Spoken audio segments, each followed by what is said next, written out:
I miss the sweet Kanye. Chop up the beats, Kanye. Chop up the beats, Kanye. Chop up the beats, Kanye. I gotta say, at that time I'd like to meet Kanye. Heyo! Chop up the beat here. A new video, audio, written platform we're getting going with right here, and what better way to start it off than Ty Dolla Sign's Beach House 3. We're gonna chop it up about that album right now, what we like about it, what we don't like about it, how it makes us feel.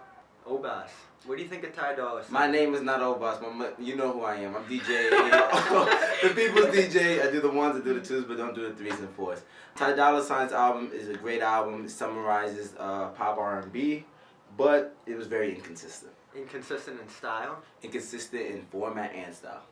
Well, I kind of saw this as like a mixtape type project. I didn't really view this through an album scope. There's just so many producers on here. There's probably like over 20. You got Mike Wilmade, you got Pharrell, you got guys I've never heard of. And it's kind of that DJ Mustard type approach where it's just going to be pop, R&B like you said. And a few softer, more harmonious R&B tracks. That famous one to start it off is Bumpin'. I love that. Love it. And it kind of sets a theme that doesn't last throughout. And you know, when it comes to like a mixtape type project, I'm not always looking for a theme, but it was just, there's a lot of poppin' tracks on here. Love You Better, X with YG. I love YG when he gets together with him. This to me just solidified Ty Dolla Sign as being like that glue guy in R&B. He can do a little bit of everything. Okay, hi guys, I'm Cayla. I was originally a fan of Ty Dolla Sign before this came out, so I was excited for this project to release. I thought it was interesting you thought of it as a mixtape though. Like, I don't know, I really saw it as an album. Because all of his albums are kind of all over the place in sound. Like, we don't really know. I don't think Ty Dolla Sign knows what kind of artist he's trying to be. Like, I don't know where to categorize him in comparison to other artists. Well, when he comes out talking about famous, it's tough to tell whether he's talking about like from the scope of him being famous or him still being outside that box, because I do think he's still like a step away from being like a household name, and that's a big part of it. He really hasn't honed in on one sound. There's no Ty Dolla Sign sound. He's still adapting to whatever producer he's on there with. Well, my biggest, this was his recovery album. First of all, Campaign was trash. Campaign sucked. Campaign was trash. Okay, we got Zaddy though. Yeah, Zaddy was there. I mean, but my thing is, this was his recovery album. It was like, Campaign was what? I give it a 5. This album went to a 7. Right? That's a big jump. That's a big jump in terms of music. In terms of music, like if you talk about the famous, right? I don't know whose perspective he's looking at, whether it's him looking out or everybody looking in. I don't know which perspective it is. Another song that really stood out to me all the time, right? That was like classic R&B instrumental. Like that was classic R&B. Like this thing about having this girl that you just want her to be around you the whole entire time. Like just having her and, you know, going through the different struggles and stuff. So that was my favorite song out of the whole mixtape or playlist or album, if you want to call it. I definitely enjoyed the Lil Wayne track. His voice should cater to an R&B. I think he does need to stick to an R&B perspective. Right. Like the way his voice is, he doesn't need to try to. He gets up there. He gets up there.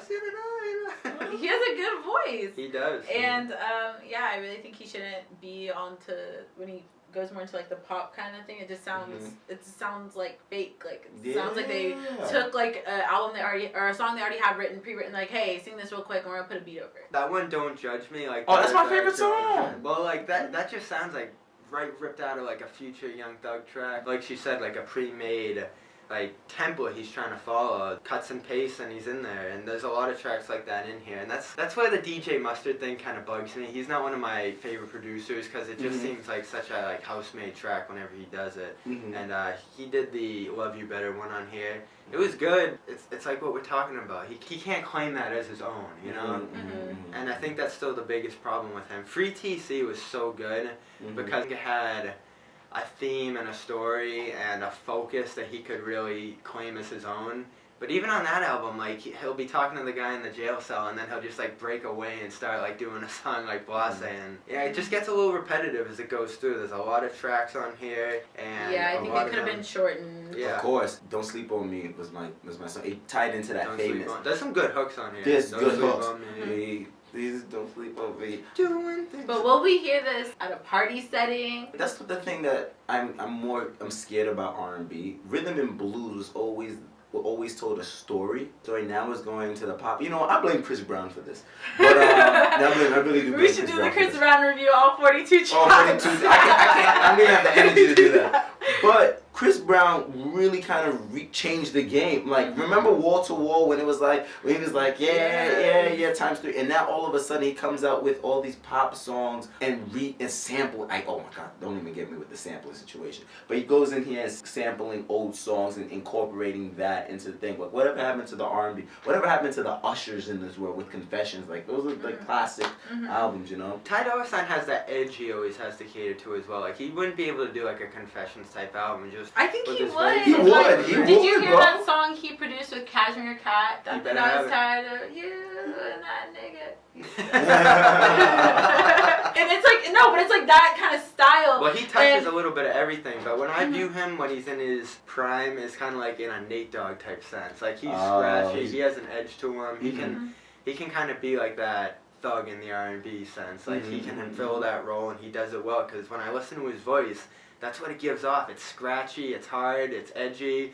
There's a pain. There's something to it. Like, it's not just smooth, clear cut. That's There's a pain to Usher. Yeah, there's a pain to Usher. Yeah. Look, he cheated on a girl 3 times. He was like, I'm trying to call you. Like, come on. R&B always tells a story. Like, for him, that's why I'm so kind of pissed off.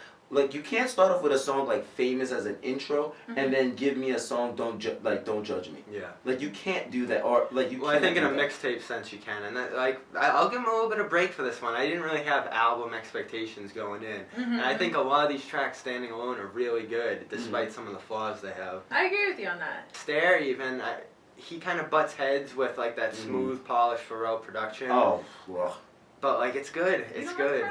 I am more of a Timbaland type guy. Okay, you know what I mean? Like, just saying, like, in terms of producers. It's a little But when that the little 4-beat intro and it drops, like, it's so nice. Everyone is ready. Overall, I thought it was decent. It's not going to be my favorite of the year by any means. It's not going to be something that I'm going to come back to very often. But for now, it's, it does the job. Yeah, it was more producers stunting, I feel like, than it was Ty Dolla really putting on a show. There were some good beats on here. There really were. That one with Skrillex was just popping with the Damian Marley track there. I don't think Damian Marley should have been on this. I love you, D, but no. And then, there's some that just don't do it for me. That Drop Top in the Rain. Yeah. Like, that song just... What was it? That wasn't Side Effects, right? No, that's Drop Top in the Rain. Oh, okay. Right. Side Effects is my song, too. No, but some of these songs just, like, go and just start running away, and they don't have a ton of direction to them. And that's kind of where the album goes. Nate Howard caps it off with, like, this weird little cliche speech that just, didn't do much for me. But, like I said, standalone tracks, that's what I like taking from this one. There's a lot of nice songs on here, so that's where we'll leave it off. How you guys feeling about it? Memorable? You gonna keep bumping it? I mean, for now, I'll keep bumping it, but that's not memorable. Like, not by any means. So. I'll keep it. All right, peace, everybody. We'll see you soon with another review. Bye. Bobby, DJ AO. The People's DJ. Bye, guys. See ya.